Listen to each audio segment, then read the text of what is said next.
What's going on, family? This is Scrapbook Boxing, Museum of the Forgotten Fisticuffs series. We're looking at perhaps top 3 greatest defensive fighter of all times. This man was a natural, a master in the ring. I call him the defensive genius from Argentina.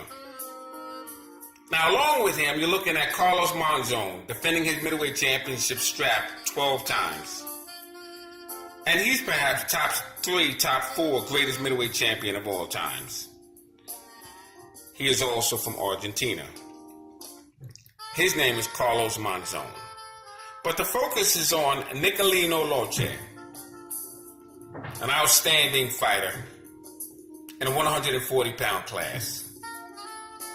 And he was born September 2nd, 1939. He died September 7th, 2005 in Argentina. He was 66 years of age at the time of his death. Now, once again, you have a fighter who was born on a certain month and died on that same month. Fascinating. Now, Nicolino Locche would have total bouts of 136, 117 wins, 14 KOs, and 1 no contest.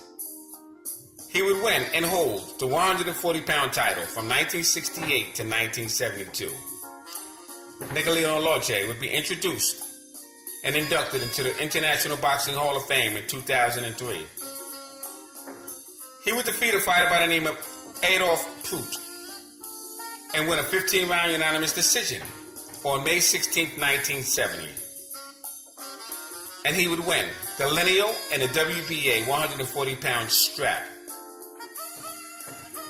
Now, that title had once belonged to Carlos Ortiz, who he would fight April 7th, 1966, at Luna Park.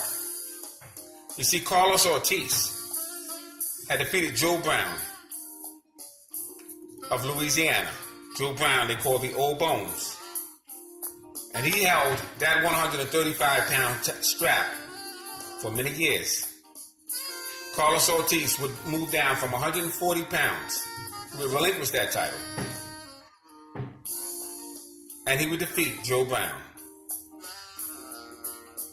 And that was an upset in the making.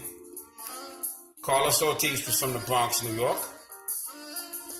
And he trained in Gleason's Gym on 149th Street, along with Kenny Lane and others. But he was an outstanding fighter. I remember when he knocked out and beat all across the ring a fighter by the name of Lynn Mathis of Philadelphia. So that was a phenomenal win for Nicolino Locche. He would face Alfonso Frazier and earn a 15-round unanimous decision on March 10, 1972. Alfonso Frazier was from Panama. On December 16, 1972 in Buenos Aires, he would defeat Ray Mercado in 10 rounds. Jimmy Hare, 10-round unanimous decision October 17, 1975.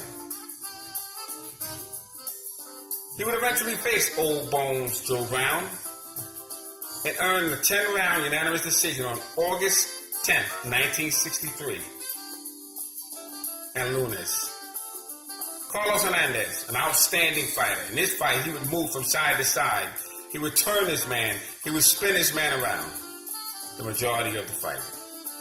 And Carlos Hernandez was a top 5 contender. He would defeat him in 15 rounds on May 3rd, 1969. Antonio Cervantes, who would be knocked out in the future from Aaron the Hawk Pryor. And he would lose his 140-pound strap. Well, he would face Nicolino Locche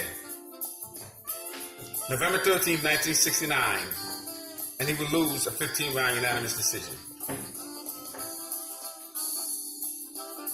Nicolino Locche would also fight Emilio Vela, very good fighter, 10 rounds, January 17, 1976. Ricardo Molina Ortiz, 10 rounds, July 8, 1976. Phenomenal fighter was Nicolino Locche.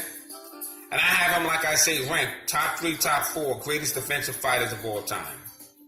He was a master, a genius, very elusive. Very skillful, very high IQ. Look up Nicolino Locche. and you will be amazed at one of the greatest defensive fighters in the entire history of the game. If you want to learn more about Carlos Monzon, type in Carlos Monzon, Scrapbook Boxing, Museum of the Forgotten Fisticuffs series, and you will learn about Carlos Monzon. 12 title defenses.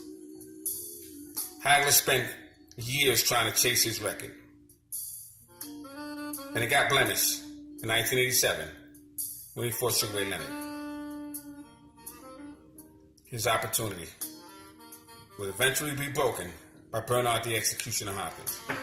But Nicolino Locche,